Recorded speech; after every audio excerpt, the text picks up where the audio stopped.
Hello and welcome to the Second Row podcast. My name is Parker O'Callaghan, aka the Second Row. This week is a bit different. There is a lot less Connacht news to talk about, but we are talking about all things Irish rugby. And we talk about Leinster and Ireland is Will Foley. How are you getting on, Will? I'm good. I had pitched that we switch this up, given it's going to be a lot of Leinster talk this week, and that I would do the intro. But Park felt that would be too trolly for our mainly Connacht audience. So no Leinster takeover yet. We might see for the final. You never know. I might sneak it in there and get a Leinster takeover. You know. Yeah, but see, the thing is, I troll myself in that sense. I don't like that idea. I'm self-aware. I'm not that self-aware. We'll see. There's a final to come. Yeah, we'll see. But anyway, True. I'm good. A good weekend. Saw lots of family and stuff like that. Went to the game yesterday. Despite bad weather, having a good weekend. Can't complain. Another final, so I'm definitely not going to complain. Friday Night Lights is interesting. Be a interesting setup. I've been in the garden all weekend, getting ready for a christening in 3 months' time or 2 months' time. Yeah.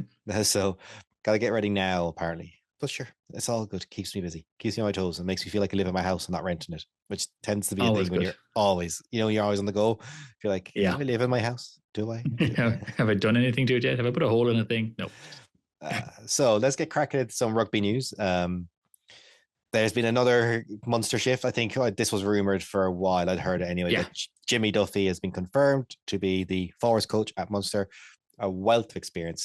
Connacht, Ulster. Yeah. That down with the Western Force. Which I think it's always good when you see coaches in the Irish system who've been, especially the Southern Hemisphere, just to see how things are different there and how people do different things. He's a good coach, loved by Connacht fans. He will do good work in Munster, hopefully, for him. Yeah, I think so. I think something that they need as well, right? Like they need a good experienced forwards coach, just with everything that's been kind of going on for them and stuff like that.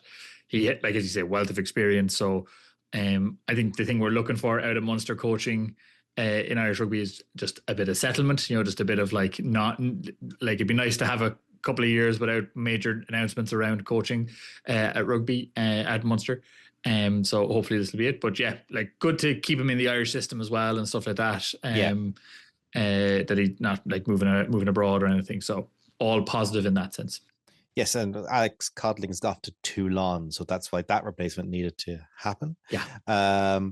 Well, given that there's one move to France, people thinking that Rog might be back in Irish waters. That's not going to happen for another 4 years anyway, with Andy Farrell signing on till after the 2031 World Cup. What are your thoughts on this? Because there are many takes you could have. Just wondering what your general sense of this is. There are many takes one could have, and might have some of them. I think there's a few things that come to mind. Is I'm surprised at the earliness of the announcement, that essentially it's a 5-year deal, right? I know it's said as a 4-year deal because his current deal runs to the end of next year, to after the 2027 World Cup, but it is rare enough that we see these kind of announcements the year before a World Cup. It wouldn't be unusual to see this next summer. Yeah. So that's interesting in of itself, because clearly, everyone knows there was interest in Andy Farrell earlier in the year with Saracens and all that kind of stuff. And I have no doubt that many places have tried to poach Andy Farrell over the years because of the work he's done with Ireland. My view in general is positive, right? Personally, I think Ireland have kind of been the best version of themselves under Andy Farrell for the most part. Yes. I think he's played quite a sustainable brand of rugby for the players for the most part. We haven't had that kind of burnout effect that we saw under Joe Schmidt in terms of his style at coming into the 2019 World Cup in that sense. Especially in terms of personality. Yeah. I think he's a person that people want to play for. And fundamentally, no matter what style you're playing with, I think they could effectively try and play basketball with them, and they buy in. That's the kind of thing, the type of coach he is. It's not that personal side, and that's what he does. That was apparently the thing that Ireland always missed, was that getting you up and revving you up type of thing that he is superb at. Exactly. I think for me that like if I was looking at changes to the Irish coaching ticket, it's probably not at the head coach. Like Yeah, I personally I am happy Andy Farrell signed on for the 4 years. I think he's an excellent head coach. I think anybody who would argue he's not one of the best head coaches in the world, given he's a Lions tour winning coach, both as an assistant coach and now as a head coach. He's won multiple Six Nations Grand Slam. He's got a team to be the world number one in the team. He's won a series in New Zealand with Ireland, a thing a coach has never done before. Like we got second in this Six Nations when nobody was expecting us to get there. Everybody was thinking we were going to be third or fourth. So like to me, all positive in that sense. I wouldn't say no to maybe a refresh of some of the coaching ticket under him. definitely. I think that's been there. That they're more hands on, so those notes and vibes can't get old. And I think how the game is being transformed at the last couple of years, having someone who's in club rugby kind of at the coal face of all that, getting in the system would be really good. What'll be interesting is post the next World Cup is that's a full refresh for Ireland. In effect, you know, you're talking, there's a lot of people who age out to be from the ages of 32 to 36. They'll, you know, you're talking definitely, like we've gone through that list before. We think Bundy, Gibson Park, possibly Furlong, low. Well, he might make this World Cup, but rate. But like so Gary Ringrose, Robbie Henshaw. I think, even Van der Fleer would be a risk in my mind, like for the next World Cup in that sense, like, you know. So having this as a refresh and him being the person to take that on, that's an interesting call, because having a new coach come in and kind of just go, okay, these guys are gone, they weren't my guys. You don't have that thing of having a camp and like suddenly half your squad's missing and half your team's like, we're all my mates. You know, I know these guys are professionals and all that type of stuff, but like personality is personality at the end of the day. So it's that side of it. I'd be kind of like, it's interesting because he hasn't had to do a rebuild, you know, properly. No, like when he got this squad, it was literally taking a Joe Schmidt squad and going, all right, I'm just going to get this tweak around the edges. Around the edges. This will be effectively a full rebuild. And the thing I think we've both talked about, like to see going in that 4-year block, is kind of having those camps that South Africa have, where there's 51 players there. Yeah. Or these rebuilds aren't kind of, oh my good God, what's going on with this? You know, who's going to play where? Because actually, no, we have 4 professional teams. We have 60 players. Let's get like the guts of them in on a weekend when no one's playing rugby. You know, that just makes sense, you know, and getting them in more and more and more and drip feeding all that experience through. You know, that I think that's something you could learn from. I would be surprised if he doesn't try and get like a Felix Jones from South Africa. You know, like try and get some of those guys in. But I think that makes sense. Get some of the Irish talent back into the system at his level. Like even Rog to the attack or defense coach or something like that. That might be a discussion worth having for him. It'll be interesting to see how that all works out. It's a shame because Tony Brown has gone after the World Cup back to New Zealand from South Africa. So there's a top quality coach that would have been very, very handy to have in there. An obvious one to me to try get in before the next World Cup would be Noel McNamara, right? Like for those who don't know that, so he's the Bordeaux attack coach, right? So like, nobody, I think, listening to this needs to know why you might want the Bordeaux attack coach as part of your national team coaching setup. So you know, like he won an under 20, like he like won a Six Nations for Ireland, like an under 26 Nations, right? Like as a coach, he coached the under 20s team back in 2019, 2018. Yeah. Worked in the academy at Leinster for a while. Like he's got a ton of experience in the Irish system. He's a great coach, as evidenced. And like, I'd be shocked if the IRFU were not trying to lure him back in as like that, like as an attack coach for Ireland in some way into somewhere in the system. And like, it's a pretty, like, to be kind of like, okay, you've got another. I think he just recently extended his contract in Bordeaux, but like post World Cup to be like, okay, no, like there's a job here as a attack coach for Ireland. We'll give you a 4-year deal. You're here till 2031 or 3-year deal, whatever it is at the time. You know, you get with the discussion after 2031. Like, it's that whole thing of there's no one in that system at the moment that I'd kind of want as the head coach. That's the thing. Like if Andy Farrell said, no, I'm done with Irish rugby, would you want anyone in that current setup to take the role? You know, No, I don't think nobody's shown it. I think like obviously Simon Easterby was kind of given his chance last year, with the it Lions. didn't with the Lions and stuff like that, and it didn't really go great. Like Ireland didn't show a lot of change or ambition. Now, I don't know, like we don't know what the conversations were there. It might have very much been a holding pattern here. I don't hold it too heavily against him. He's been a great coach. Like, Yeah, I don't and want those to. caretaker years are just weird. Wales had them as well. Yeah, They're just odd. it's tough. It's tough to do, right? And like, how much was Andy Farrell not involved? And it was arguably about 6 months. He basically wasn't around because he Yeah, waited till after the autumn internationals and all I, that kind of thing. I do But like, wonder, is he doing what the what Lions I want, again? Like, is that going to be yeah, I another would. little? Yeah, I wouldn't be like he'd be certainly in the conversation for it, right? Like at the moment, in terms of the national Mark coaches Mark in the McCall Six is very Nations. much free. He is very much free. You're right.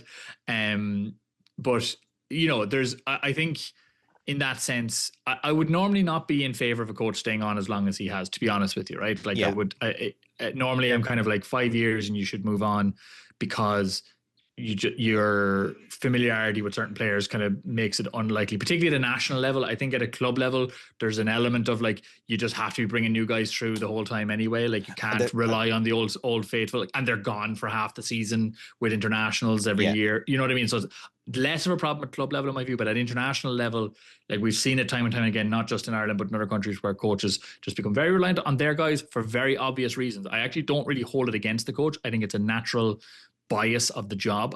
yeah. It's a subconscious bias. This is my guy. I yeah, know him. I trust. they've done it for me Trust him. before. They'll do it for me again. Like, Yeah, so, it's but the I think, form is temporary, class is permanent type of argument that yeah, you hear the whole time. but I think, look, he's outside of Raj, there isn't a ready-made replacement. And if you're trying to lock in a head coach for a longer term deal, I think also as well, I think Andy Farrell really likes Ireland. I think he's kind of He's in very that comfortable here. Yeah, but I think he's also in a little bit of that kind of Jack Charlton mode of like he's an Englishman we've sort of adopted as our own. I think I certainly have that times where I like a little until he starts talking, it's like, oh yeah, you're English. I forget sometimes. I mean, you're Northern, so it's not exactly English or Northern-ish. Like it's barely English. And weirdly, I know exactly what you mean. we all know what we mean, right? Even the Northern English know what I mean.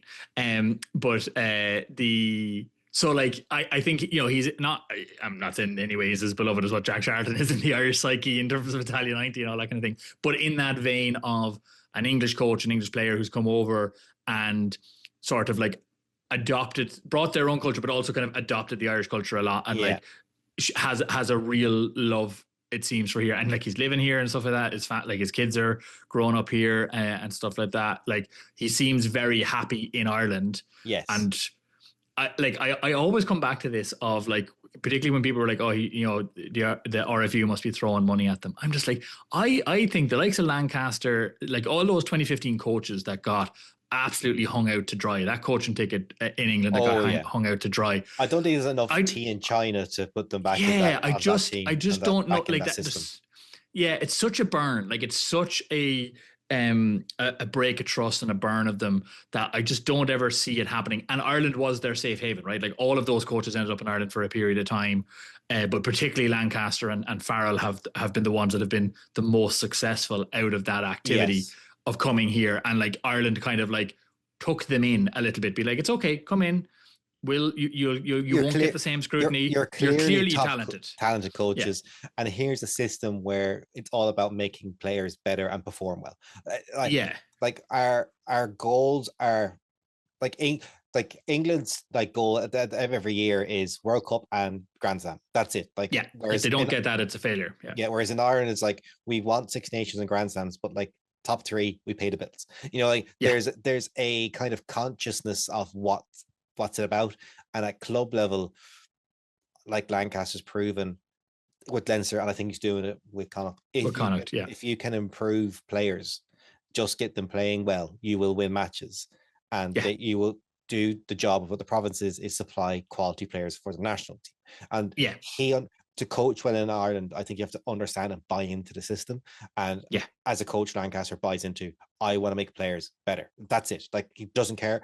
Like he does care about winning and losses, don't get me wrong, but like his core philosophy can say is like, can I improve the coaches around me? Can I improve the players around me?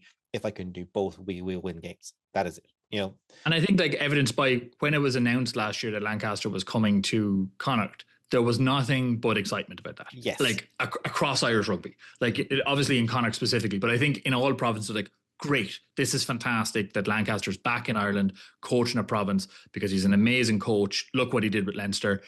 Like 100%, this is only good news for Connacht. Like that was the view coming into it, and like a lot of coaches of his caliber would like I don't think he would get that going back into England, right? Because they'd be like, oh, it's great, but like the Spectre 2015 had come back up again. The fact that he only won one, blah blah blah in Leinster, and the Racing didn't go well, great at Racing, all that type of stuff. Yeah, no, so I get it, Yeah.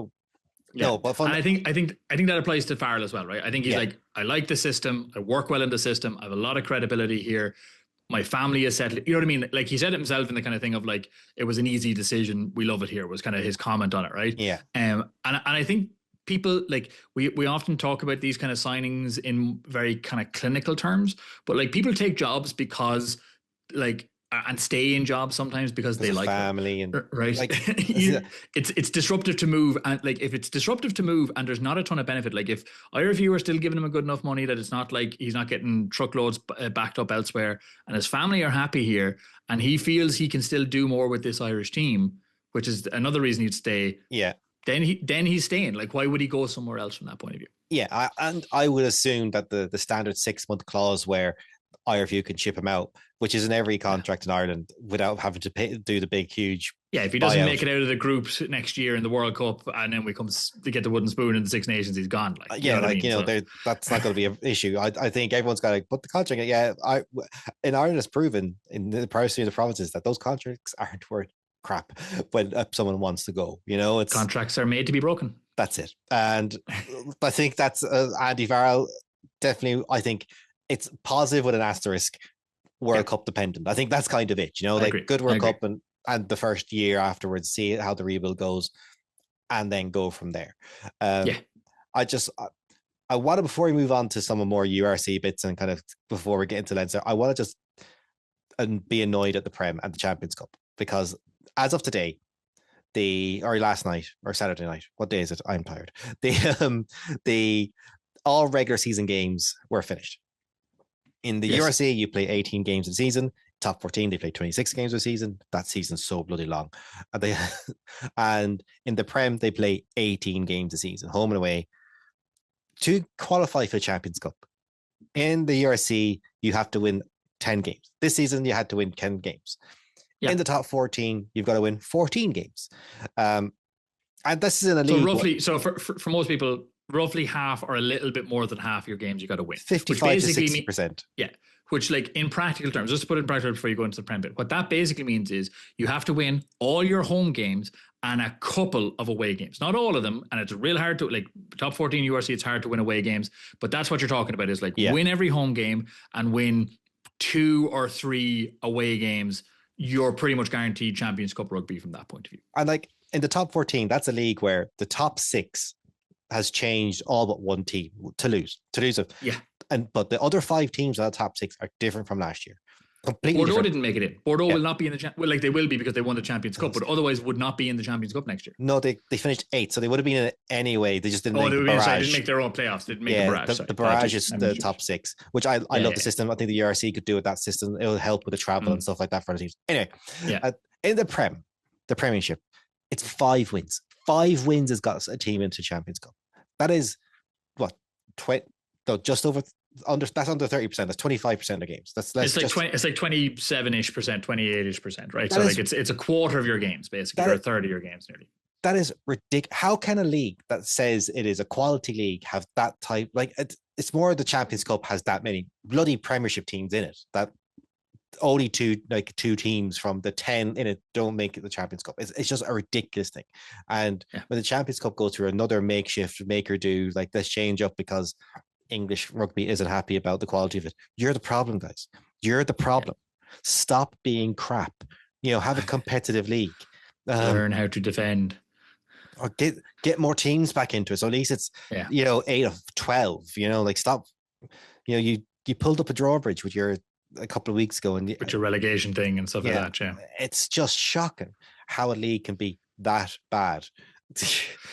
But it devalues the Champions Cup, right? Like I think that's the main thing there, right? And I don't think the English clubs have never taken it as seriously as obviously the Irish clubs in particular, but I think like the URC clubs, right? I think the like Glasgow would bite your arm off to win a Champions Cup, like as would Benetton or Cardiff or any of them, right? Like they would all like maybe the South African teams at the moment because they don't feel valued in it, which is fair because they're not allowed to play games at home, which is a little bit ridiculous in my view.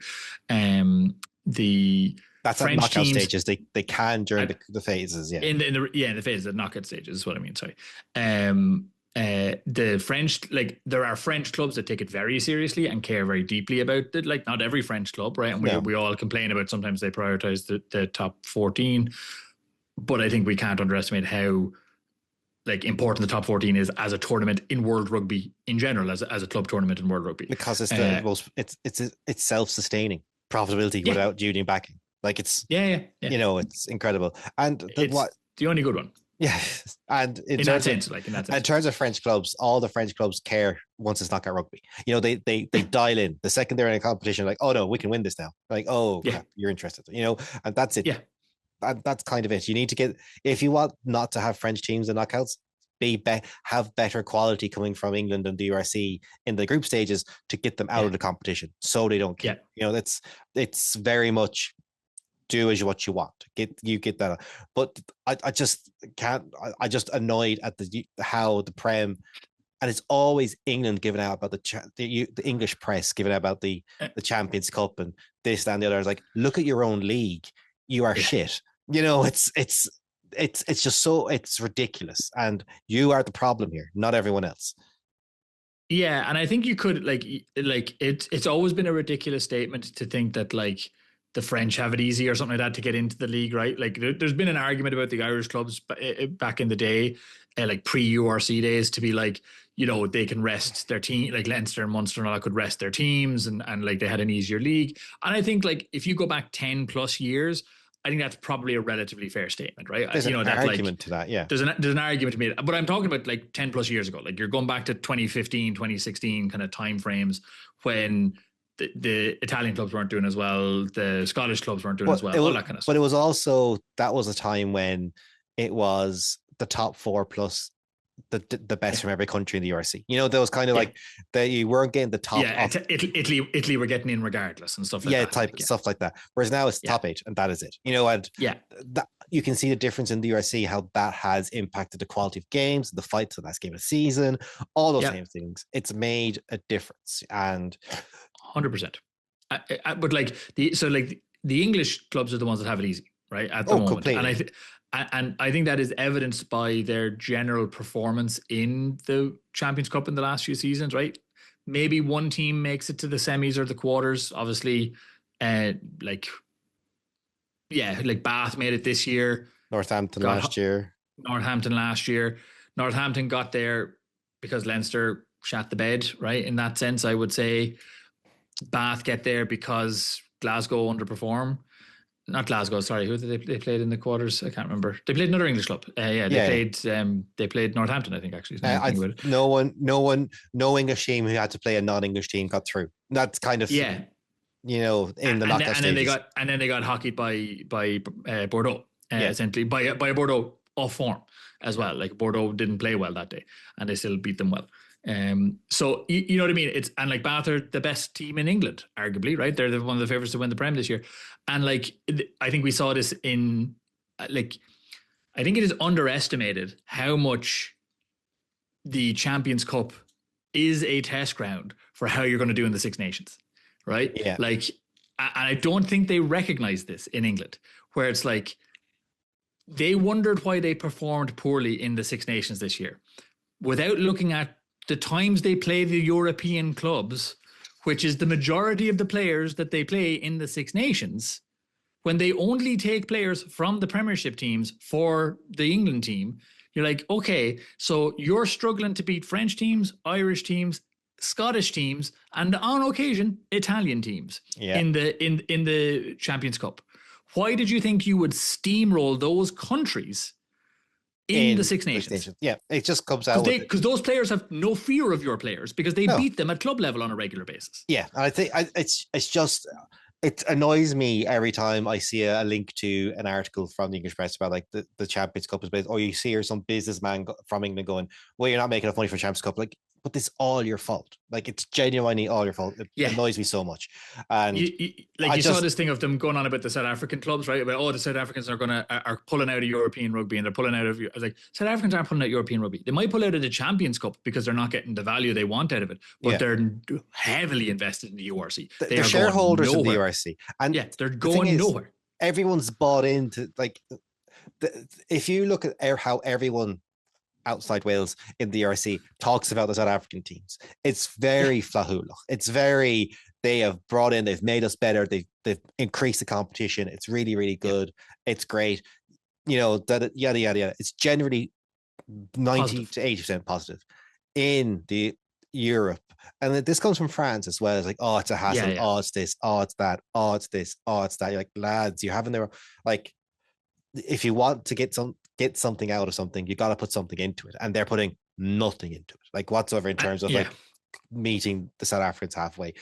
Is the Champions Cup flawed with South Africans there because people can't do a 2-match tour down South Africa? Yeah, there's issues there. Don't get me wrong, but work through the issues. Get an airline that can bring everyone down first class. It's not as if like 2 competitions have sponsored airlines. It's all this type of stuff that just wrecks my head. It's like you went out there, you got the money, you got the sponsor.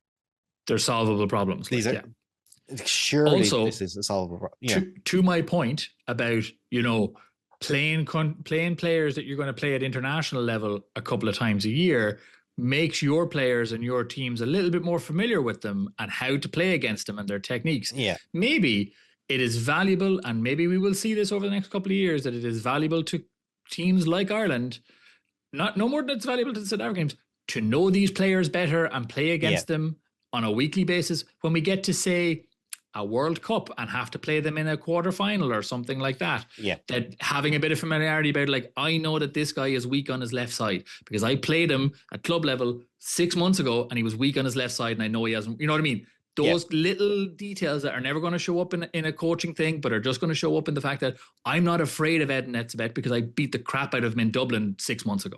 Yeah. Or whatever. And like Ireland's famous scrummaging issues, like, oh no, we got to fix this now because we're against these teams all the time. It's not just a once. It's not just every 2 year problem. This is a week on week problem. Great. Mm-hmm. Now props are being trained in Ireland as props first. They're not rugby players first. And that used to be an issue. It's like let's get a rugby player, we'll train him out to prop. Goes, no, these guys have to prop at 18 now. There's they still a meter and a half push and scrum and everything like that, but no, they're props first, and that's it. And that mind shit set in 2031 could be very important, valuable. And I just wanted to give. I'm now done with I'm annoyed at the Prem devaluing the Champions Cup by being a stupid league. And we will go on we are going to leave the Leinster game to last. There are some, because this is a Connacht podcast. This is a Connacht and Ireland podcast. And we're not going to talk about the rugby match that happened this weekend with an Irish club. Let's not talk about that. Let's talk about there are 2 Connacht players in the URC top 15. That's what we're going to do. That's what we're going to do next. No, you want to talk about the fact that Evan Roos is in the team of the tournament, like, Stormers, our Bulls player, yeah, it's all that type of stuff. That's what we're going to do. That's no. I actually this is Leinster erasure, and I will not have it. The URC Awards came out during the week. I was I highlighted it for 2 reasons. Mainly, one is the lack of a Munster player in the 15, which is rare, which is very rare. You can very rare. Clearly, Tyburn hasn't played a lot of rugby this year for Munster. That's kind of in the URC, and that's where that comes from. He hasn't played enough. I'm guessing. I'm delighted to see Darren Murray and Cian Prendergast in there. Incredible seasons. I think Darren Murray, since the Six Nations and being in the Ireland setup, has now become like a de facto. When you see him play, he's an international player. You can just see it off. And Cian Prendergast's chip somehow has got bigger, even though he's got better. Which is amazing. I like. He's getting the things he wants, but he is somehow angry about her, which is exactly what we want. And I think I know it's not taken into consideration, but you've seen him as a captain this season. Like he's picking his battles with the rest of it more. Those conversations, they're very much more arm on the shoulder. having a conversation. They're not Yeah. like looking up at the Bill and Rook going giving out. It's very much, oh, okay, cool. You know, even when he's being nice, he's like, huh? Oh, cool, great. They're little chats. They're nice. They're nice interactions. Yeah. And I think I'm that performance off the bench against Glasgow during the Six Nations oh week to me is like, for that alone, I would have him in this team, right? Like, I yeah, think just the leadership he showed in that game to get that over the line and that win over the line, and how pivotal that win, along with a couple of others, were ultimately to Connacht's season and getting them into the top eight. Like, yeah, he's a huge rugby player, and has become, I think, or is becoming that talismanic player for Connacht, and I hope very soon for Ireland.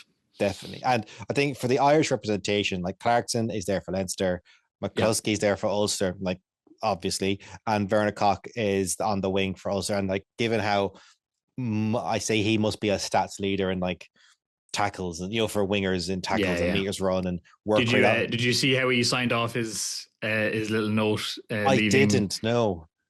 It's a man who loves a pun. He's with his surname, so he wrote a very lovely social media post just about his time, enjoying his time at Ulster and all that kind of thing, and obviously heading back down now. And but he's like, I don't know if he basically said, I don't know if I was the cock you wanted, but I hope I was the cock you needed. Very good. So We were talking before we recorded that like possibly Timony could feel a bit yeah, hard done by at 7. maybe a little bit at 7. I thought he had done enough this season to get in there. It does Yeah. depend on games played. I think, has he played enough for Ulster in the back? And if this team was only playing in South Africa, I think Ron Venter is a perfect choice for the Lions. If this team was playing anywhere else, you'd have Timony in there. Probably, yeah. Which actually brings me to the coach of the season, which is Ivan van Rooyen from the Lions. For me, this should have been Stuart Lancaster, or even, I'm going to just quickly check because I should have done this before. The Cardiff coach. Cardiff coach, his name, and I can't remember his name off the top of my head, so I'm just going to do a quick check. I got it here. But I think between the two of them, it should have been they should have been the yeah, it should have been one like one of them should have been the think, coach of the season. I think again, yeah. So, Cornel Van Zyl or Van Zyl. Cornel Van Zyl. That would have been it. And that's the coach from Cardiff. But I think I think the line, like, Van Rooyen is a interesting choice. Like, I am assuming that is coming from the kind of 6 games on the trot they did down in South Africa. Yeah. But I would argue the 8 games on the trot that, like, in the URC specifically, that Connacht did, like that Stuart Lancaster did, turning around the second half of the season, is a more impressive feat. I would assume because of the poor start to the season, maybe that's where what put him out of the running in that sense. But I would agree with you in terms of either Connacht or Cardiff there as the kind of coach of the season would have been more appropriate, because I thought Cardiff did some fantastic things, particularly in the like miasma of Welsh rugby at the moment and the stuff that's been going on, like to get the results that they were getting in all of that nonsense turmoil is impressive. And it's included the Lions. It's incredible to think that we are talking about 3 coaches who are doing more with less. It's there's a reason these are the guys that are kind of being talked about. I think what disqualifies Ivan for me is, did they win an away game all year? The Lions, did they win on the road? That's what kind of bugs me about it. It's like they didn't. I don't think they won away from home. And if you don't win at least one game not in your own stadium or in South Africa, maybe I think they might have beaten someone in South Africa. I think probably where we're going there is that away doesn't include the games in South Africa. Sorry. So like, which is probably unfair, but on tour. I think it's like in the same way, if like, would we count Ulster winning in Connacht away, like, would we count that as an away win? We would, right? So I think we have to be fair there. So it's something like that. I think it's was just kind of frustrating, but no, I can see why they received it. They've done some. He's done a lot with a little. I think so has Stuart Lancaster, and so has Cornel Van Zyl. If I couldn't give it to Stuart Lancaster because I'm a Connacht fan, I'd give it to Cardiff because of Yeah. the background of Welsh rugby. That's Yeah. kind of where I would come from. But that is kind of the main awards that I want to talk about. Angus Bell will try the season, another Irish point of view award for that mental try against Cardiff that no prop should ever score with that many side steps. It was disgraceful. Yeah. But a hell of a try. If you haven't seen it, go look at it. It's a ridiculous try. It brings up one of those kind of weird rugby values things for me about tries a year. What do you prefer? A really good one, like try team, like with tons of offloads, or that kind of individual sidesteppy? It's a funky little thing. Like it's one of those weird things where we don't like the individual, but here's an award for being the best individual at this one moment. It's kind of that weird little foible of, I think, for me, of rugby and awards. It's the challenge of it, but I think it's also to do with his position, right? Like you wouldn't. Oh yeah, it's that prop try on the scored run. That in the same way that it's Carey in the Six Nations was the try in the Six Nations, right? Like because it's just like you're not meant to do this and you did it. I think in the same way that if you saw a winger like maul over a try on his own, essentially. I'd be like, fair juice to you. Like, well done. You did this in a way you're not supposed to. Like, Yeah, a winger gets to pick the last pick and go or something. That's something like that, and like gets in underneath and pushes through against a prop or something like that. Like, it's the going against type, which I think to me is the thing about rugby. Right, rugby is a game of mismatches at the end of the day. Like, and when someone goes against their own type, it's like, oh my god, you're a forward who can sidestep. Oh my god, you have it all. All right, you are a Renaissance man. That is the URC bit. Let's move on. Yes, and we will come back to the Irish bit in a minute. We'll talk about the rugby, then we'll come back to the Irish bit because the Irish bit relates to the rugby game. Yes, so we've only got one game to talk about this week, which is Leinster against Stormers. So Leinster get the win here. Let me do the little social media bit that no one listens to the end now. You do that now. So before we talk about that game, hit that subscribe button if you're listening. Don't forget to like, rate, and share this podcast if you're listening on any podcast app. Don't forget to do the same on YouTube if you're watching us or listening to us via YouTube. Don't forget to follow me everyone on social media. That is the second row. That is 2ND, not the word second. Leave comments, ask questions, get involved in the pod. We will be doing review episodes for all 4 provinces. Get in with your questions, get in with your feedback, and let us know what to talk about. Anything that we might have missed over the year. Because don't forget, we didn't record for a few months because of life and me having a new baby and all those type of things that just kind of made the world go a bit crazy.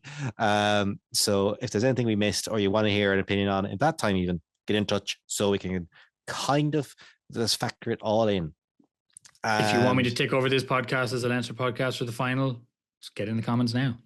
No. Only one person saying "get" in the comments. It's so Leinster 20, Stormers 11. This wasn't a classic, I would say, of semi-finals. It felt very nervy at times, very disjointed. Not disjointed, a bit fumbly, I think might be the I think that's a fair statement of it. Yeah, I would say Leinster made harder work of this than they arguably needed to in times. Yeah, they had a lot of opportunities. Maybe a little bit unfair to Stormers, but because Stormers had some really good passages of play in the game. But I feel something that has been a symptom of Leinster's game this year of like just handling errors in the 22. Kind of like losing momentum through.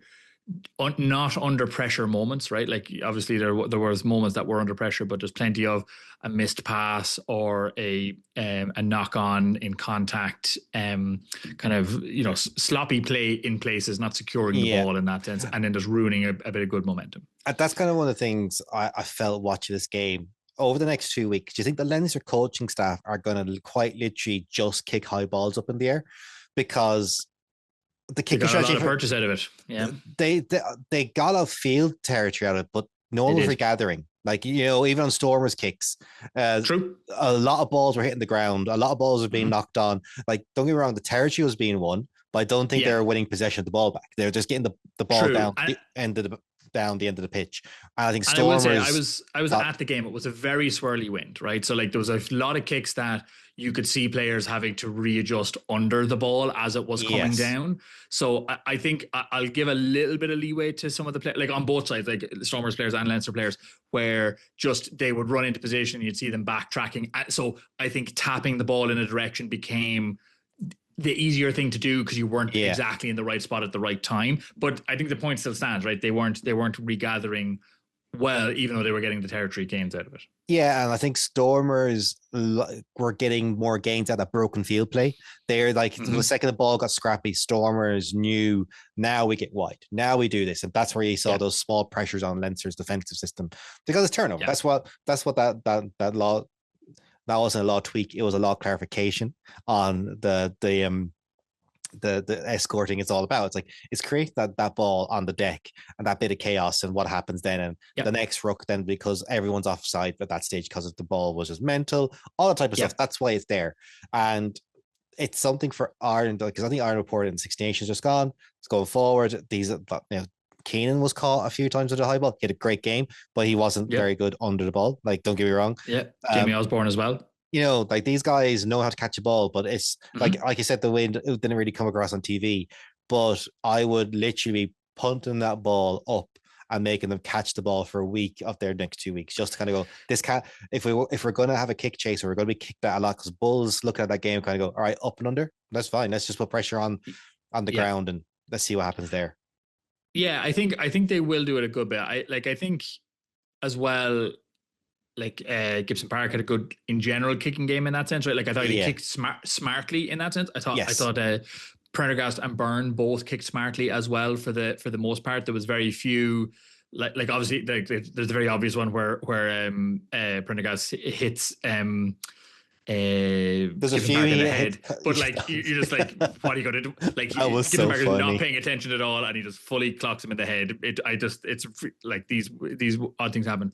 I do think Stormers, on the other hand, their kicking game was poor. They did. I don't think, I'd have to look back at the stats. I don't think they kicked as much as Leinster in general, but even the kicks they went for, they either kicked too deep and they couldn't chase, right? And again, I don't know if that just then judging the wind wrong, and then there was like obviously a few place kicks misses as well, and it just, their kicking strategy wasn't serving them. They're not as much of a kicking team, to be fair, right? As you say, that broken play was where they were going to get the edge, and that worked quite well for them in that sense. But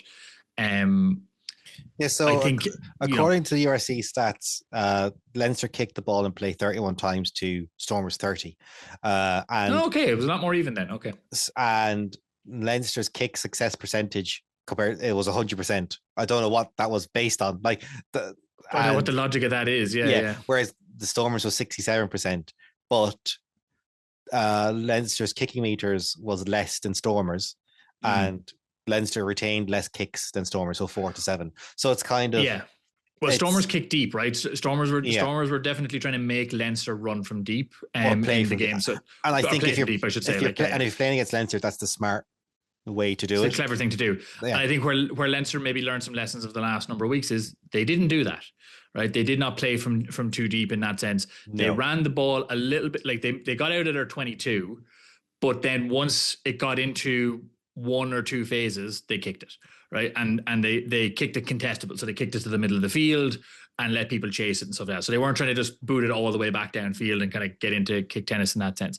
Yeah. And I think that's where like, that's a lesson learned from earlier in the season, right? I think Leinster were running the ball, and like Ireland teams in general have been playing the ball from a lot deeper and playing the ball in the wrong parts of the field. And this was Cup rugby, and Leinster played it, I think, better as Cup rugby. They took their points smartly, right? Like anytime, if it was within the 10 meters, like if they were within any kind of range in the middle of the field, proper kickable penalties. Yeah, I think that's smart. I think safe kickable penalties. They took the points all day, basically. That's actually a rarity in Northern Hemisphere, I would say, in particular, and in Northern Hemisphere, always go for the try. Yeah, they always go for the line out. Yeah, because it tends to be that that 5 is almost more worth it now. You know, it's and the maul is quite indefendable in some cases. So if you have a decent maul, it's actually smart just to go for the corner. But Yeah, taking if the your line is not under pressure, like if you're managing your yeah line as well, which Leinster were on the day. But so I thought it was clever. Like it kept them at arm's length for the game, and it meant Stormers had to chase when they had a bit of dominance as well. Like they still had to chase the game, which gave Leinster the opportunities to shut them down. And even Stormers did kick their points at times as well, and took those yeah. opportunities. But But it's proper cup rugby. It's like no, we're just gotta get away with points. You have yeah, it's that whole thing of you got to win the game, and mm-hmm. it's even in regular season game. When you need 5 points, everyone like they go for tries all the time. The amount of teams that have forgotten win the game first. Get 2 scores ahead. You will then score 3 more tries. Like instead of trying to get for the 4 tries within 20 minutes. I think. Yeah. And in cup rugby, it's win the game first. Win it by a point or win it by 20, you get through to the final all the same. It doesn't matter. Like there's no bonuses. Matter. Yeah. So that's what happened. That was smart there. I think with if Sasha was on the pitch and not injured, Stormer's tactic of kicking over to the edges on the blitz defense would have been a bit more effective because that space was there to run into. They just the kicks weren't good enough a lot of the time. Now, the Leinster blitz was very good. They always recovered when there was even a half a scrag. I think that was really impressive. The work rate in the retreating defense was very, very good. Like Keenan in the second half, that chase back when the ball hit the deck, back to catch the scrum half that was excellent. That's the kind of the embodiment of it, It was funny watching it when Sam was on the pitch. I know I'm jumping around. He was playing very loose. Did you laugh with ball and not in a loose in a bad way, but like he was kind of swaggering. There was a sidestep before that Keenan tackle where fell into his eye. He just felt he felt he was playing free or something. I don't know. It just I felt he was playing with a bit more confidence. I think is the way I would put that. Like maybe than what we saw last week or obviously last week just kind of helped him to get that confidence to go. I think so. Yeah, I think also like kind of to your point last week, I think he played a little bit deeper this week, right? Just to give himself a bit more time to ball, which helped him a lot. Like his passing is always very crisp. Like he was very good on that front. Again, I thought he made some smart decisions. I do think he's still, and like this is again, I think is a development thing for him because I think I saw both sides of it in that sense, right? Yeah, he's still learning when he should take the contact versus give the pass. Right, yeah. Where, like in terms of that timing of drawing the player, because there was that one time where there was an overlap and he took it on. He should have just given the pass. Yeah, he should have given it pass. But then there was an earlier point, like early in the first half, where it was the inverse, right? Where like he threw the pass when actually taking the contact would have been the better thing to do, to just draw in the player and quickly recycle it in that sense. And he put in a couple of decent tackles and stuff like that. He wasn't tackle mad or anything like that. So like I think for me, you're seeing a few of the signs of like the bits that he's learning in his game. He needs to spend a lot more time on them because he is like a red flag at the moment, I think, for teams to like accentuate his his gaps in his game as a lot of young players are and stuff like that. So like he's getting a lot of attention in that sense, but I thought he played well. I didn't have any real complaints about his game. He kicked his points well. He kicked for territory well. Still a lot of kicking. Like Leinster anyway, when Gibson Park is on the field, so much of the play goes more through him than it goes through the 10 for the last number of years, regardless. So that wasn't any different even when Harry Byrne came on. Are you kind of thinking that the Sexton problem's going to have with Gibson Park? That like there's no that doesn't seem there doesn't seem to be there's no ready-made replacement. Right, and Fintan Gunn is like he hasn't gotten the game time. Yeah, we haven't seen them get the game time. McGrath's gone. He's a steady hand, and my favorite thing about Lou McGrath is he's a great nine if it wasn't for his passing. You're like, yeah, well, like it has improved, but like it's still could have been. He was like, but he's a nine anyway. Rico on his first try, like he does something really interesting, and he does it again about 5 minutes after this. And when he gets that ball in space, it was off a midfield scrum at the second time. He runs an outside line, so he kind of takes a step to get outside on the outside of his defender. What he does an arcing line to draw in the outside defender into him. So he's attacking the inside shoulder of the outside defender and the outside shoulder of his defender, which means the two of them have to converge in them to create the space. So for his try, if the outside defender had actually been in, the try was on with the pass anyway, because those two, he's manufacturing 2-on-1s incredibly well. And for me, it's something that you should show kids. I'm like, this is what we mean by run forward, but Mhm. you're not taking someone's space because he's not going too far across to take low space on Yeah. the wing, but he's running just inside that thing where he just and it's so He's smart and it's It is. so and It's good footwork and all. Like it's real basics done extremely well in that sense. Like because yeah, what you're trying to avoid, I think, is you hear like the defense naturally wants to drift out, right? Like that's what they're focusing on doing is drifting out to keep that coverage wide of the outside player, and he is going just enough to make them pull back in. and that's And it. it's a very, very, very delicate balance of like if he goes a little bit too further, the defense just continues to drift. You don't get that overlap. And he's just gone enough Or where if he he hasn't doesn't closed go, down the space. or if he If he doesn't doesn't go, if he go, doesn't go enough, then the defense is there. Like yeah, yeah, it's so good. That's where the first try comes from, and yeah. he gets the ball to low. I think literally 5 minutes later for a line Mm-hmm. break straight afterwards because the outside defender just has to tuck in because the line is so good, and Yeah. I think for me looking at him this season. Leinster didn't see enough of those quality moments of like, oh, that's what you're about, and Yeah. you're seeing it now with the sun and the sunshine and all those Yeah. things. But when you see that type of stuff, you got to go the impact you could have had if you had that mindset the whole time, or that. Yeah. And Or maybe Leinster figuring out how to use him in the system, or him figuring out exactly, how to play within the Leinster. I think the difference here is like, and I mean this is no offense to Rico Ioni, like he's an amazing player.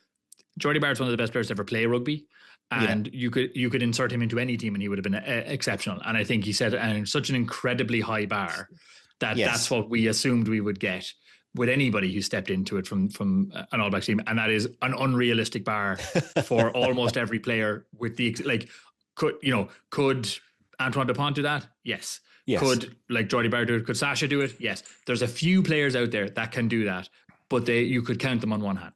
definitely. I think that's what that high standard. When you see those bits that he can bring, it's he's not showing that in training enough to other players because he's only bringing it Yeah. out through now. It's that type of stuff that kind of development thing for young centers playing behind him. Yeah. Like maybe he is doing it in training and they're learning from it. But I hope like young 13s saw that line and go, oh, that's a piece of genius, in all Yeah. fairness. Do you think the Stormers brought the power and it did Mm-hmm. have an impact, especially after Porter's injury? To be honest, Yeah. it was Yeah, more. massively so. On the scrum in particular, like Usanov struggled under a very powerful scrum, to be fair to him, Oh, in that completely. sense. Yeah. Yeah. But in general, the Stormers were able to find purchase with just kind of tip on passes to get through the blitz with Mm-hmm. powerful runners. That's something that the Bulls will definitely have more power to them to nullify, to kind of like, no, we can take you on up front. Um, are Leinster Rugby going to start Novena for all the injuries they have? Is kind of more my Yeah, I mean, like it was notable in the game. Obviously, Porter went off injured, but like at least three players went down to get heavy strapping on their legs, like Doris, Vanderfleer, I think Ringrose as well, even though he was only on for a short period of time, or maybe it was Osborne, um, or no, Keenan, I think as well. Like it was a lot of legs, like physios getting their experience in how quickly can I fully strap a leg yeah, on a water break, basically. So a lot of knocks, a lot of players down from early on in the game for Leinster. Like for the Stormers as well, to be clear, they had a few players down as well. 2 weeks off, I think, will be a very welcome thing yeah, in Leinster in that sense, like to just rest up a few players and try get them as healthy as possible. I didn't hear anything about Porter in terms of if there's longer term concerns from the press conference or anything like that. So I'm hoping it was a bit of he took a knock, we're gonna risk it. yeah. Like we because Why?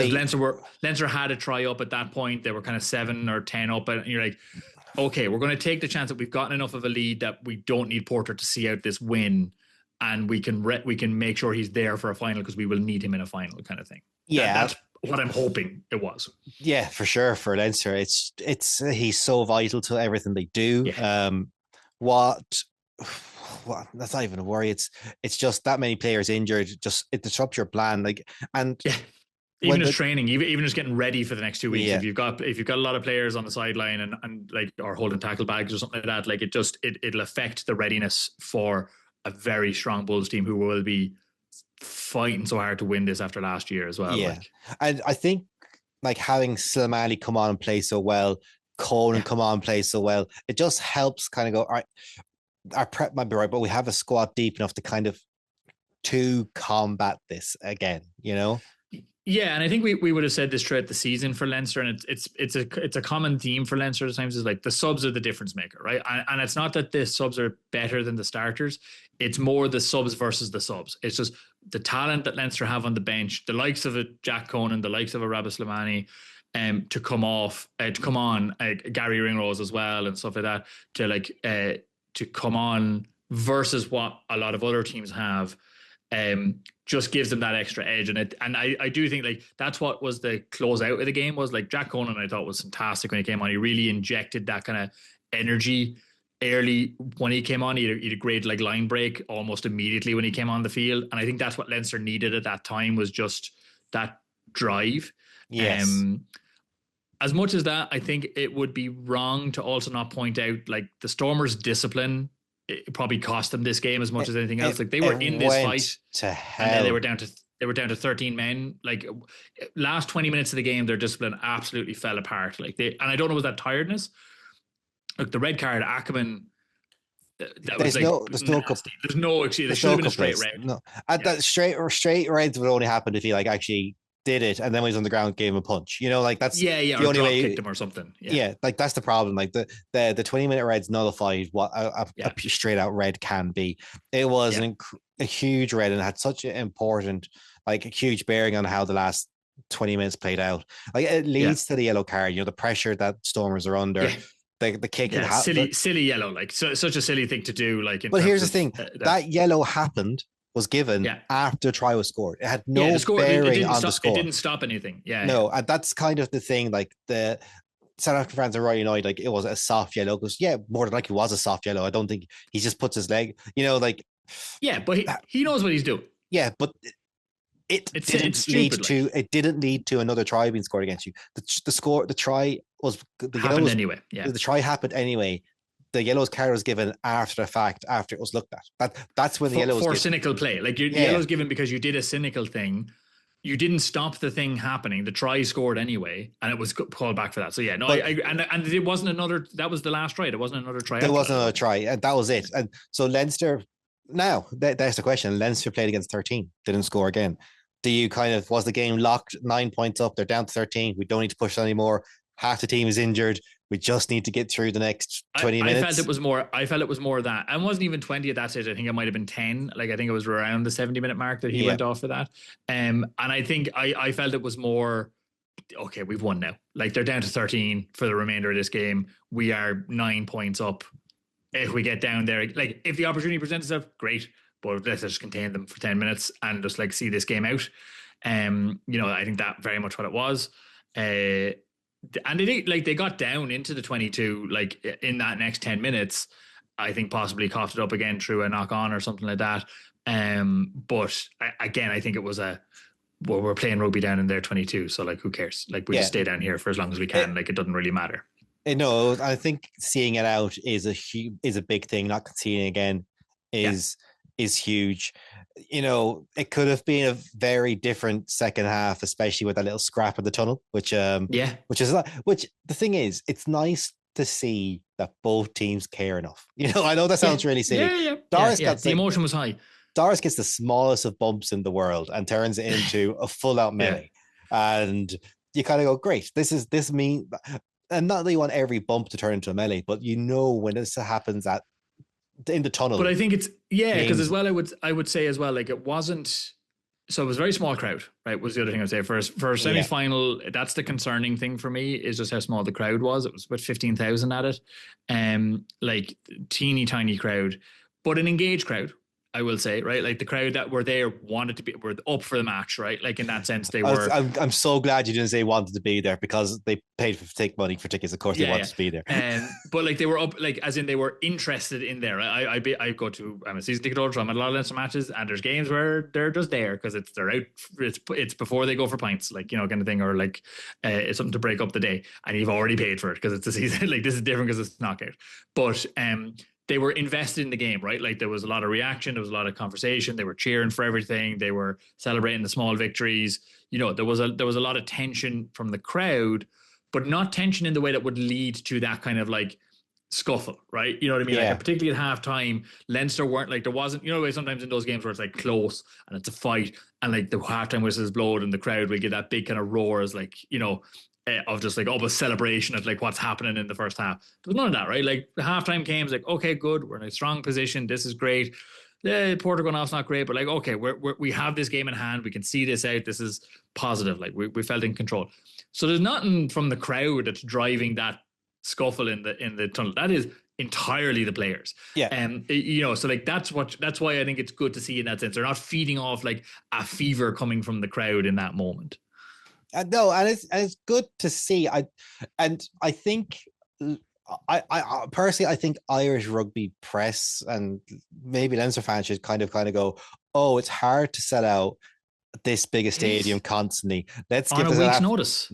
But even week on, week out, like like the South African teams have this issue week in, week out unless they're playing each other. Yeah. You know, and yeah. I get it. You know, I think. But I think it, like, that's professional sport. Like I think there's a very unrealistic, like, I cannot wait to be back in the RDS next season. I will, any Leinster fan I've spoken to are the same. They cannot wait to get back. And the atmosphere next season in the RDS is going to be fantastic from the season ticket holders. Yeah. Because we are all going to be delighted to be back in a small stadium. But I think what also people are ignoring is, like, outside of like soccer, right? There's almost no sport that's playing 20 games a season that's selling more than 10 to 20,000 tickets a week, right? Well, top 14 as well. Most of those stadiums are 20,000 seater stadiums in the top 14, right? Yeah. And they're sold out, but they're 20,000 seater stadiums. They look full and feel full because they are, but they're small stadiums in the scheme of things. It's you got to go to the Premiership, like in terms of like soccer, to get your 50,000, 40,000 seater stadiums that are sold out, and that is the biggest sport in the world, in the biggest league in the world, like the most expensive league in the world. So like that's a whole other kettle of fish.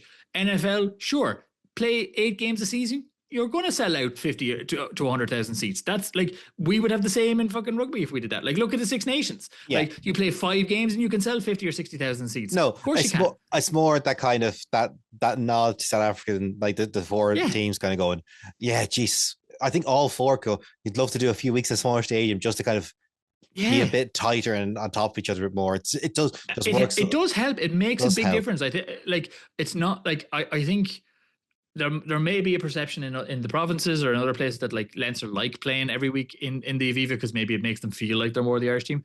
I don't know if the players like playing there. I don't like from a facility point of view, but I can tell you from the fan point of view, I don't like being there every week. Like, it's not. It makes the Aviva less special, for one, right? Like when I go, like if I go to a big knockout game or I go to an international, like it doesn't have the same kind of like occasional feel to it.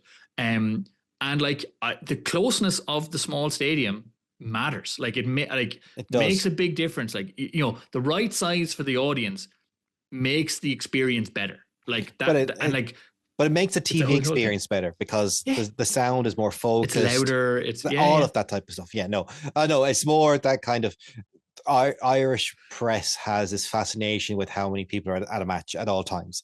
And even I slag my Munster friends about, oh, look behind the goals there are filled with flags. You know, it's kind of because Thomond has to cover up the behind the goals for 90% of their games, you know? Yeah. That aren't interprovincials, and even then, if Ulster or Connacht in town, they tend to be shut, not shown. Leinster and Europe are the only teams that sell out Thomond. Yeah, be honest.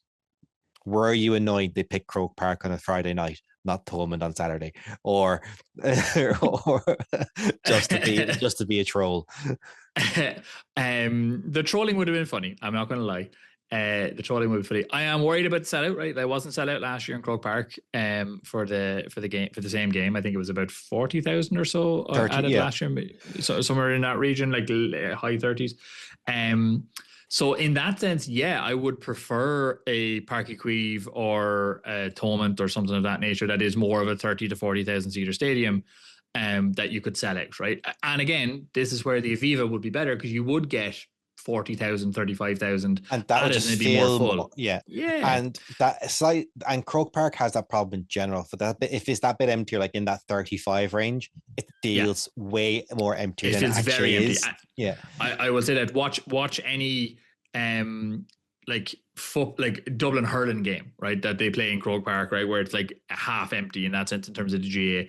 Like I've been in Croke Park like for league matches against Dublin and hurling and stuff like that, where it's like 10,000 people in, or 15,000 or And it 20,000 just people in. feels, And like it feels completely empty because it's an yeah. 80,000 seater stadium, right? Like it's 1 in 4 seats is empty in that sense. So like I'm not looking forward to that. I think the Friday night lights of it might bring out a bigger crowd. I think that's not actually a terrible idea. A 7:30, like it'll feel a bit of an occasion. I don't think for it's an people. idea. It's a lack of options. No, it's not. It's 100% lack of options in that sense. Don't get me wrong, but I think I think it will bring out a crowd in a way, right? They'll be like, oh, like the only concern there is ticket price, right? Like that might drive a crowd away in mid-June. But if it's a nice weather in 2 weeks' time, which there's a chance it could be, you could get a very good crowd at it. What doesn't help Croker in terms of rugby is because the pitch is so far away from the sidelines, it feels emptier again. It's like it's all those kind of knock-on effects. Everything's further away and all that, So I'm not delighted for it in that sense. Also I feel from like, to be honest, like I come from a GA background. I don't actually love rugby being played in Croke Park, right? Personally, it's not a stadium designed for rugby. It's a stadium designed for hurling and football, which is played on a much bigger pitch from that point of view. And I kind of I think there's an element for me of Croke Park is for Irish teams, right? And I kind of like it. I like it for interprovincials, right? I like it for a Leinster v Munster. I like it for that kind of a game. Yeah. And like outside of that, I'm sort of like, no, like it should be very sparingly used, like if for rugby and stuff like that, right? I'm not trying to get into the foreign games thing. That's nonsense, right? But you know what I mean? I kind of like, this is for us. I'm kind of okay with it for us. I like big games where you can sell it out. If you like Ireland v England in the Six Nations or something like that, somewhere you can sell 80,000 people, I think absolutely rugby should go to Croke Park. That's why I'm like Leinster v Munster. Maybe not at the moment, but like days gone by, obviously, if you can sell out the 80,000, then it's worth doing in that sense. I think you could probably do a Leinster v La Rochelle there that would sell that, or maybe against Bordeaux again now, or Toulouse or somebody. Toulouse. Then yes. But outside of that, I'm like, if you can't sell it to like 60 or 70,000, don't bother. Would be my view. No, I get that. I kind of get it from from filling it point of view. It was one of the weird things that annoyed me about the Connacht Stadium being built up. It's not a full kind of community stadium, still a rugby stadium first. I'm like it's Galway small, lads. Let's try and make it's a good venue for other things as well. Yeah, like don't get me wrong, it's gonna have the community games and all those type of things because it's like an all-weather pitch, but it could be one of those things that could have been just opened the door a bit more, even for soccer, to kind of Terryland isn't the greatest stadium in the world. Very small, very. And like it would be interesting if that could have been dual. But I've come around to that idea of kind of community based stadia. I'm much more of a fan of it. To be clear, I don't like the gate. Municipal grounds. I'm not a big fan of like the GA are feckers for it in terms of like it's our ground as nobody else's. Like they don't like to like they've got. That's why like in Dublin there's like a hassle a lot of the time because there's like tons of GA pitches, but there's not pitches for other stuff, and it has to be in parks, and they don't like then when facilities get built and all that stuff. So no, I'm completely with you in terms of like I would much prefer Croke Park be a more municipal ground rather than just a pure GA ground in that sense, and usable for everything. But the GA don't destroy it. And because it isn't. And because it isn't, then that's the way it goes. But and we could definitely do with a lot more 20 to 30,000 seater stadiums that are more municipal grounds in Ireland that are more general use for lots of sports to help them grow and develop soccer, rugby in particular. But let's talk about who you'll be facing again. Bulls. This is Yeah. nice to have a repeat of what happened last year. Yeah, and like repeat for Leinster, obviously, like so no team has won the URC twice, right? It's been 4 years of the URC. This is fifth season. It's been four different winners. Leinster had the opportunity to be the first team to win it twice, win it back to back as well. From that point of view, this is Bulls' fourth attempt at winning a URC. They have been in three finals, I think, before. Yes. Out of them, what will be the fifth? The five finals when they get to this one, in 2 weeks' time. So like they are attempting to win it for the first time and like are on their fourth attempt at trying to win it. Like this is it's their second time in Dublin doing it, like after the repeat of last year.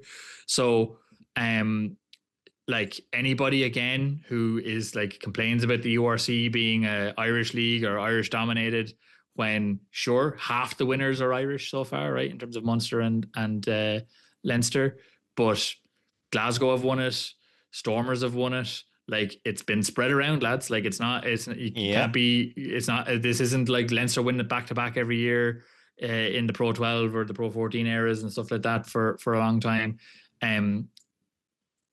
Like will Leinster win? I don't know, right? I think to your point, like Bulls are a strong team. Like they are defensively very strong. They will give the Blitz a lot of trouble in a way that not many teams in the URC can, I would say. And I think there's that element of hunger that Leinster maybe don't have. I think Leinster are out to like salvage a season a little bit, right? Like winning the URC, like it's silverware again. Again, they've only won it once. It does take a little bit of the pain of losing the Champions Cup out a bit. It's but it's gonna be very tough. those Andrew Porter quotes are gonna just live in the ether off that fifth star. It's all about the URCs, and it's stuff like that. I think facing the Bulls again in Dublin again is interesting because last year was the first time a home team won. Like Leinster was the first. It's stuff like First that. home team to win it, yeah. So can Bulls bring it back to that old system of the away team wins these games? Which is fascinating in a league that is hard to win away, right? Like very few away games are won, but like 3 out of the 4 finals, the away team has won it. Like it's fascinating in that sense. And I watched the Glasgow Bulls match and Glasgow be like 21-3 up at half time. Yeah. It was just go and lose it 22-21. And like no word of a lie, the Bulls kicked away 11 points. They missed 3 penalties and a conversion. This game was like not as tight as that scoreboard shows. There was one very kickable penalty Glasgow could have gone for. They went for the corner. They messed up the attack. They tightened up something fierce against Bulls. I think that's something for Leinster to lean into. Is like you can't tighten up against Bulls. They're a good team. Anyone who says otherwise is wrong. We said so as much when they beat Munster. I think Munster didn't have half the tools that Glasgow had, and look what happened, And Glasgow, they're in a URC final. They're a good, like they're one of the top teams, like in Europe, in the European rugby. Europe, like in European rugby, in Northern Hemisphere rugby. We'll put it that way.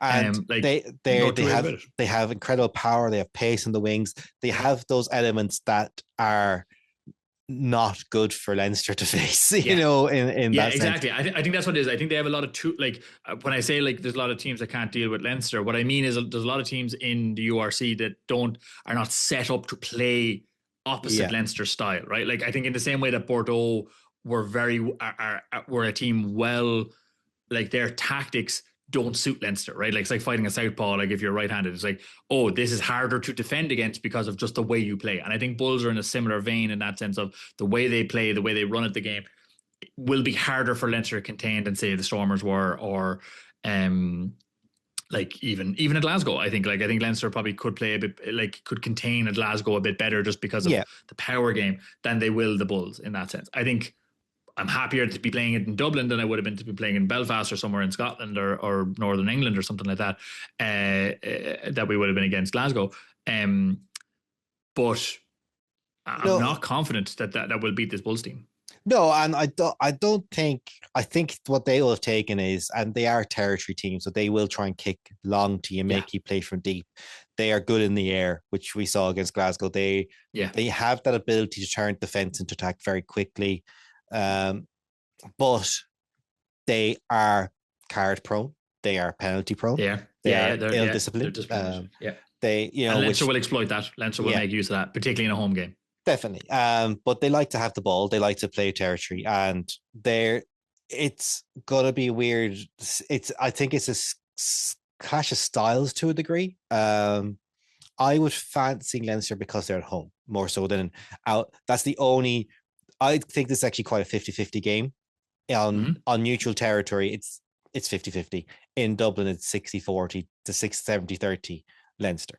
And that's the way I see it. Like in South Africa, it's 60-40 the other way, even with full strength teams, even with full strength Leinster. I think the counterpoint for Leinster, like the risk for Leinster is just the injury profiles at the moment and the knocks that have been picked up, right? Like assuming fitness in the next 2 weeks, I would be the same kind of 60-40 Leinster. If Porter isn't able to play, like we lose Porter, we lose Doris, Furlong's, I don't think we'll be back, right? Like if some of these knocks turn into actual injuries and players not available, I would be nervous definitely like into this game. Going to the Bulls with Usanov and Kerr, as good as Kerr has been this year, like Usanov's only 20 and he's very young. Yeah. He's very young. It's his first full season, like in that sense. Is a recipe for disaster. Then you have Clarkson. A lot of pressure. Yeah. I like if I was Leinster and Furlong isn't fit, you're starting Silmani. You got to get a nice picture for the scrum. Like don't get that into conversation the ref's mind early on, and that way you give whoever has to be on the other side if Porter's injured a bit more support, a bit of a break, to kind of let the silly buggers happen on your side to keep the ref's attention over with you, type of thing.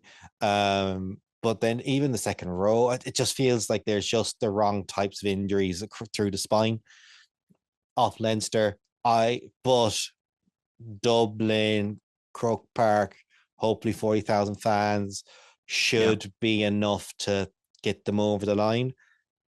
I would think so. I think also like just the hurt as well of the final is still there. I think you can still see it in the team a little bit. Like I think they will like get themselves up for it. Also, speaking as a Leinster fan, losing lots of finals constantly does seep into your head. That maybe it's hard to get over the line in a final that you've tried maybe 3 or 4 times in consecutive years to get over. And you haven't done it. As maybe sometimes when you go up against the same team that you lost that final to in the same location, that might bring back some of those memories. And if you're in a crunch moment, might make you make a wrong decision. I can't quote any specific examples from Leinster, obviously, but never happened. Never happened once. It was we just didn't play those days. Again and again and again, these things kind of happen. Yeah. But yeah, who does who does get into your head of these things? So that's also a factor for the Bulls as well. This is their 4th attempt. And again, like they've lost home ones, they've lost away ones. They like it's the recipe is not good for them in that sense, and that could be in their head as well. Not at all. So, do you want to get onto the Irish bit, or will we? Yes, I think to wrap up for the day, right before we've kind of talked preview, and we've been talking about repetition. Bad repetition and good repetition. And we have a repeat final from last year in a repeat location with Leinster trying to go back to back, repeat the success. Bulls trying to like 4th time at it, trying to get it, first time, but going at it for the 4th time. Our Irish word this week is an Irish word that hopefully a lot of people are familiar with, which is repeat or again. So, Boric, what is our Irish word for this week? Our Irish word for this week is arish, and this is that I have a song that I love is arish. I think you might hear it the Leinster game is one of the kind of weird dancey music tunes that's like played with a bit of Irish. Love it. Arish. This is again very simple. A-R-I fada S. That was really genuine word. I was going to spell that 4-letter word wrong for a second. Like, did I say A or I first? I was like, I said that really weird. Arish. That Connacht to do nothing this week. Well, there's nothing happening again for Connacht.